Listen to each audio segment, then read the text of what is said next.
Hello students, global English classes के इस YouTube channel में मैं आप सभी का स्वागत करता हूं। आज की क्लास में हम लोग बिहार बोर्ड के कक्षा 12वीं के इंग्लिश बुक के छठे चैप्टर को पढ़ेंगे। चैप्टर का नाम है द आर्टिस्ट। इसके लेखक हैं शिगा नाओया। तो चलिए शुरू करते हैं। Shiga Naoya 1883 to 1971 is a celebrated Japanese short story writer of the 20th century.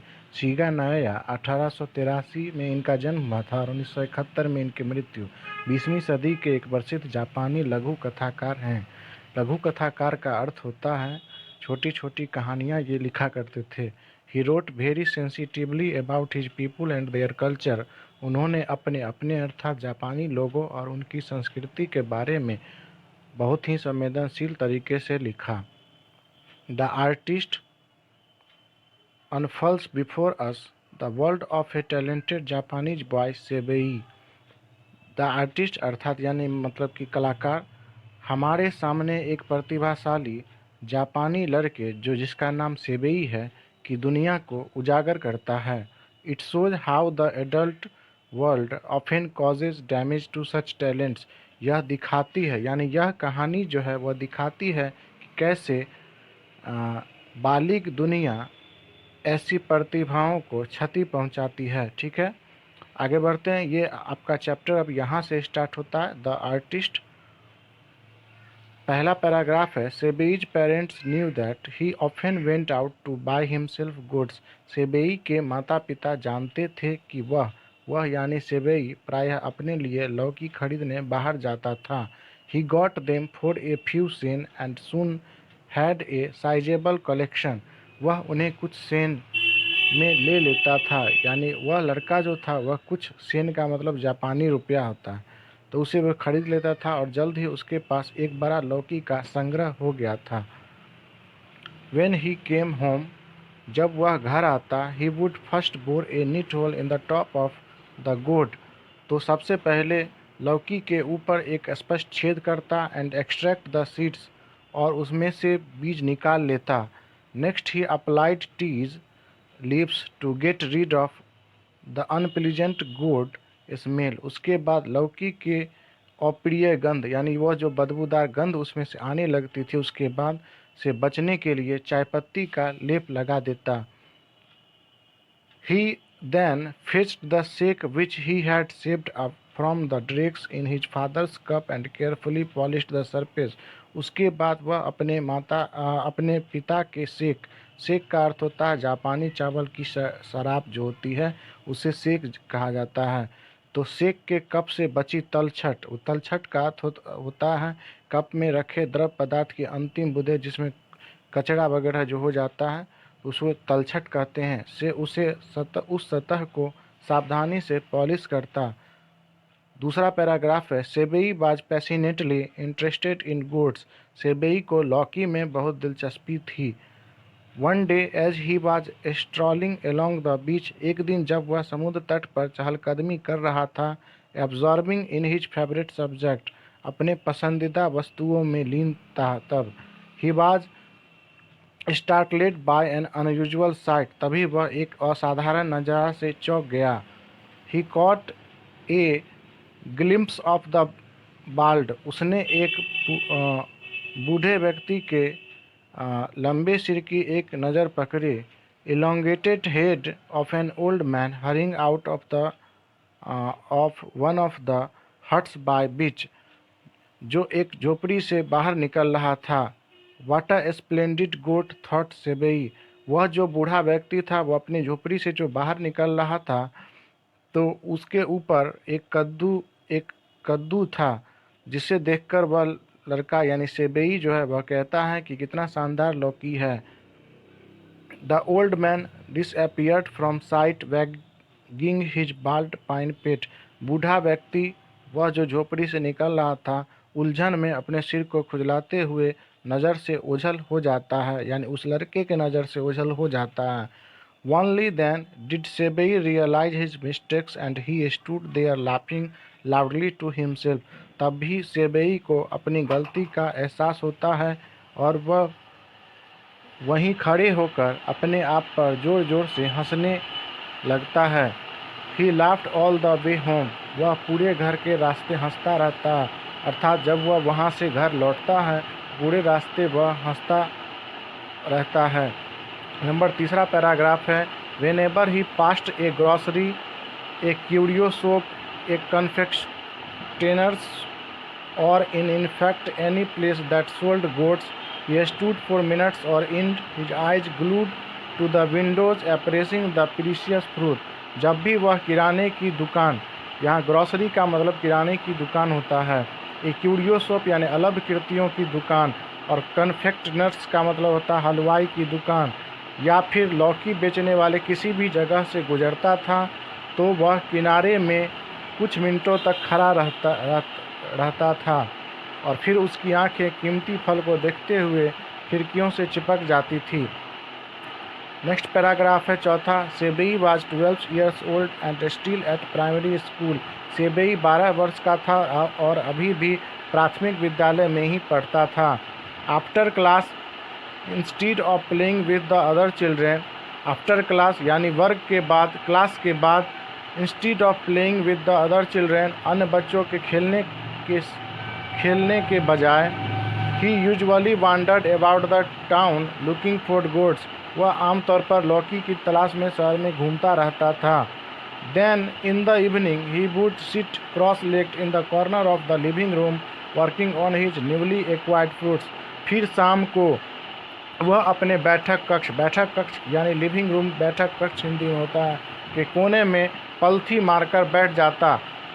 Seat cross legged का मतलब पलथी मारकर बैठना, और नए अर्जित फल पर काम करता था, यानी वो जो नया एक्वायर्ड फ्रूट यानी फ्रूट को एक्वायर्ड कर लेता था उस पर वह काम करने लगता था शाम में।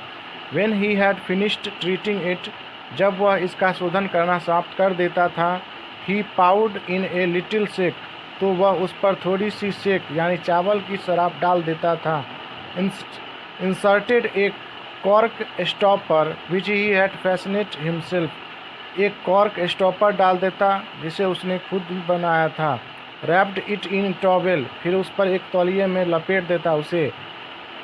Put this in A tin specially kept for the purpose, इसे विशेष रूप से इस उद्देश्य के लिए रखे टीन में डाल देता था। And finally placed the whole things in the charcoal foot warmer, और अंत में पूरी चीज़ को चारकोल फुट वार्मर में रख देता था।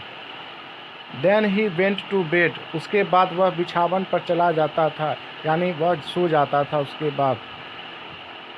नेक्स्ट पैराग्राफ है पाँचवा, as soon as he woke the next morning, दूसरे दिन सुबह उठते ही जैसे ही वह उठता था, he would open the tin and examine the गोड, वह टीन खोलकर लौकी का परीक्षण करता। The skin would be थ्रूली damp from the overnight treatment, रात भर के उपचार से लौकी की जो त्वचा होती थी, उसकी जो परत होता था, ऊपरी परत पूरी तरह से नम हो जाती थी। Seibei would gaze adoringly at his treasure before tying a string around the middle and hanging it in the sun to dry, बीच में एक तार बांधने और उसे धूप में सूखने के लिए लटकाने से पहले सेबेई अपने बहुमूल्य वस्तु को निहारता था, यानी वह कद्दू जो था वह उसके लिए एक बहुमूल्य वस्तु था, और उसे जब वह धूप में सुखाने और लटकाने से पहले उससे पहले निहार लेता था। Then he set out for school, तत्पश्चात उसके बाद वह स्कूल के लिए निकल पड़ता था। नेक्स्ट पैराग्राफ है 6, Seibei lived in a harbour town, Seibei एक बंदरगाह शहर में रहता था। Although he it was officially a city, हालांकि यह एक आधिकारिक तौर पर एक शहर ही था। One could walk from one end to other in a matter of 20 minutes, कोई भी 20 मिनट में एक छोर से दूसरे छोर तक जा सकता था, यानी हार्बर सिटी के जो लोग थे वह एक छोर से दूसरे सिटी जाने के लिए 20 मिनट अधिक से अधिक वहाँ पे लगता था। Seibei was always wandering about the streets and had soon come to know every place that sold gourds and to recognize almost every goods on the market. Seibei हमेशा गलियों में भटकता रहता था और जल्द ही उसे हर उस जगह का पता चल जाता था जहां लौकी बेची जाती थी और बाजार में लगभग सभी प्रकार के लौकी को पहचानता था। नेक्स्ट पैराग्राफ है 7वां। He did not care much about the old gnarled peculiarly formed gourds usually favoured by collectors. वह पुराने नुकीले अजीबोगरीब, यहाँ ओल्ड का मतलब पुराना, ग्रेनल्ड का मतलब होता है नुकीला और पेसुलरी फॉर्म का मतलब अजीबोगरीब आकार की लौकी की अधिक परवाह नहीं करता था, जो आमतौर पर संग्राहकों द्वारा पसंद की जाती थी। कलेक्टर्स का मतलब संग्राहकों। नेक्स्ट लाइन है the type that appealed to Seibei was even and symmetrical. Seibei को जो प्रकार पसंद था वह समतल और सुडौल था। यहाँ सिमेट्रिकल का मतलब सुडौल होता है। नंबर 8वां पैराग्राफ है that youngster of yours only seems to like the ordinary lookings ones said a friends of his father who had comes to call. वह जो तुम्हारा लड़का है लगता है साधारण दिखाई देने वाले लोगों को पसंद करता है, उसके एक पिता के दोस्त ने कहा जो बुलाने पर आए थे।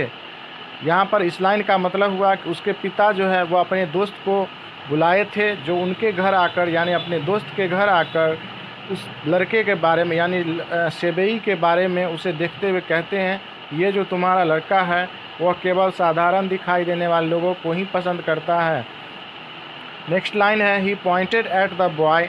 उसने उस लड़के की ओर इशारा किया who was sitting in the corner बिजली पॉलिश्ड ए प्लेन राउंड गोड, जो एक समतल गोल लौकी को चमकाने के लिए कोने में बैठा व्यस्त था। नंबर 9वां पैराग्राफ है fancy a lad spending his time playing around like that with gourds said his father giving Seibei a disgusted look. एक विचित्र बच्चा अपना समय बिता रहा है कद्दू के साथ खेलकर, उसके यानी सेबेई के पिता ने सेबेई को कोसते हुए कहा। नंबर 10वां पैराग्राफ है सी हेयर, यहाँ देखो। सेबेई माय लैड, सेबेई मेरे बच्चे। सेड द फ्रेंड, मित्र ने कहा, यानी उनके पिता के सेबेई के पिता के जो दोस्त थे मित्र थे उन्होंने कहा there's no use just collecting lots of those things. उन वस्तुओं को इकट्ठा करने से कोई फ़ायदा नहीं है। It's not the quantity that counts you know. इन चीज़ों का ढेर लगाने का कोई फ़ायदा नहीं है, तुम्हें मालूम है। What you want to do is to find one or two really unusual ones. तुम क्या करना चाहते हो, तुम्हें तो एक या दो अनोखे को ढूंढना चाहिए। तो thanks for watching this video.